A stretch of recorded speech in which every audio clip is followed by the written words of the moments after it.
Today we will discuss the important MCQ on the Indian Penal Code 1860. We will deal with the offences against the public tranquility from the section 141 to 145. So the first question is, unlawful assembly is defined in which of the following section of the IPC? A. Section 34, B. Section 149, C.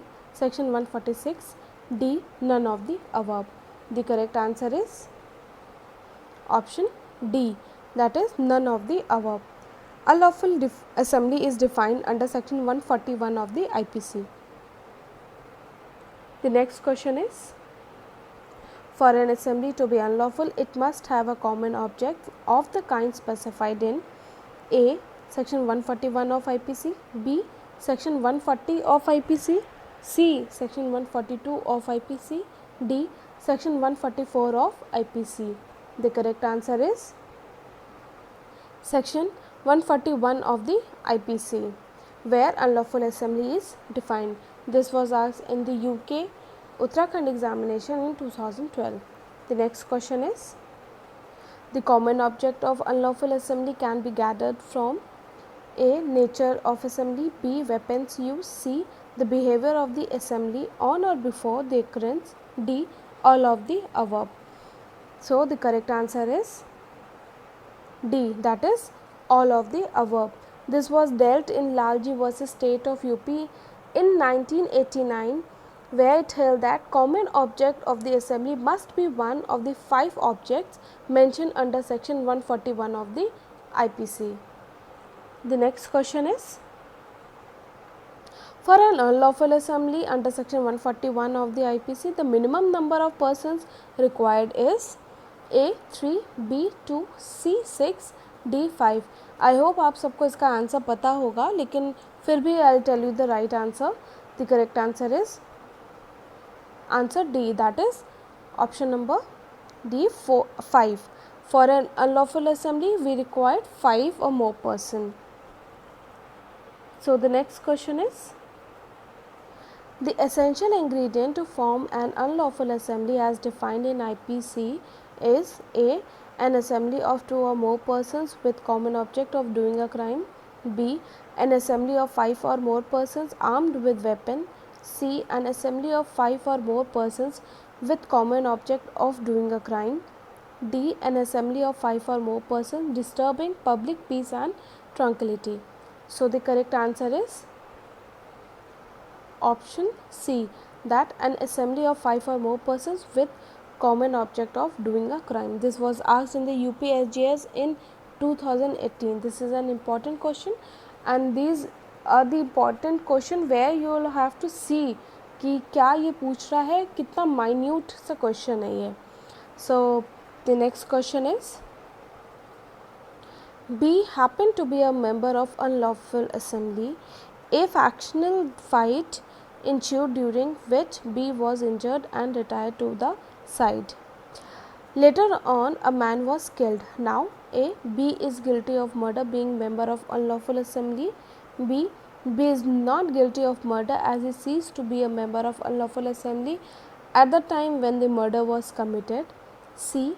B is not guilty of murder though he happened to be a member of unlawful assembly. D. None of the above.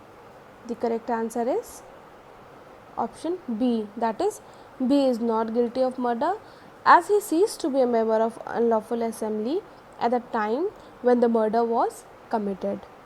So this was the example related to the unlawful assembly. The next question is, under Indian Penal Code 1860, any assembly of 5 or more person is not an unlawful assembly if their common object is A. To compel any person to do what he is legally bound to do, B. To commit mischief, C. To commit criminal trespass, D. To obtain property forcefully.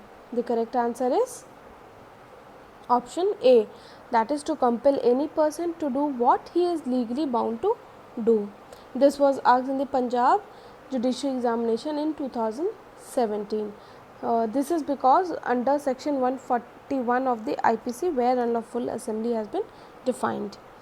The next question is, which one of the following statements is not true?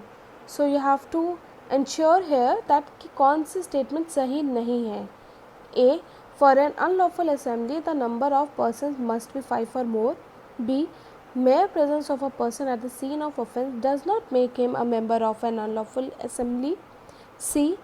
An assembly which was not lawful when it assembled may subsequently become an unlawful assembly. D. When the accused persons are charged for committing mischief and for rioting separately, the acquittal from charge of mischief would entail automatically acquittal from the charge of rioting. The correct answer is option D. That is, the statement of the option number D is not correct, as the charges level are separate and there is no connection between these two, that is the mischief and the rioting. And this was asked also in the UPSGS examination in 2012. So this is also a very important question, and you have to read the question carefully कि which statement is true or not true. So the next question is, joining unlawful assembly armed with deadly weapon has been dealt with under dash of the Indian Penal Code 1860. A. Section 141, B. Section 142, C. Section 143, D. Section 144. So the correct answer is option number D, that is section 144. So here, that is, joining unlawful assembly armed with the deadly weapons has been dealt under section 144 of the IPC. The next question is, whoever joins or continues in an unlawful assembly knowing that such unlawful assembly has been commanded in the manner prescribed by law to disperse shall be punished with imprisonment up to A. 3 years with fine, B. 2 years with fine, C. 5 years with fine, D. 7 years with fine. The correct answer is option B, that is 2 years with fine. So whoever joins or continues in an unlawful assembly shall be punished with an imprisonment up to 2 years with fine. So friends, this was my last question of this series. I will come with the next topic, the same MCQ pattern of the different state judiciary examination. So till then, stay tuned. Till then, take care. Bye.